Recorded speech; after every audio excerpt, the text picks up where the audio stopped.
হরে কৃষ্ণ, রাধে রাধে। আমরা অনেকের মনেই এই প্রশ্নটা থাকে, পূজা খেয়ে করব কি না খেয়ে করব। সেই প্রশ্নের উত্তরেই আজকে আমার এই কথাগুলো। পূজা খেয়ে করো বা না খেয়েই করো, মনের মধ্যে ভক্তি না থাকলে কিছু হয় না। ভক্তি মুক্তির পথ। না খেয়ে থাকলে যদি ভগবান খুশি হতো, তাহলে রাস্তায় না খেয়ে চলে থাকা মানুষ ও পশু পাখি সবার আগে ভগবানকে পেত। কারোর দোষ দেখো না। তোমার কারোর কথা ভালো না লাগলে তাকে নিয়ে সমালোচনা করো না। সবার মধ্যে কিছু না কিছু ভালো গুণ অবশ্যই আছে। শুধু একজনের কাছ থেকে নয়, বহুজনের কাছ থেকে ভালো কিছু নাও।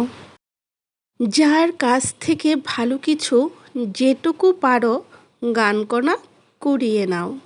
অভিমান নাশ করতে হবে সবার। কতদিন থাকবে এই পৃথিবীতে? তুমি যত বড় প্রতিষ্ঠাবান মানুষ হও না কেন, ক্রোধ, লোভ, হিংসা ও অহংকারকে ধুলো করে দিতে হবে।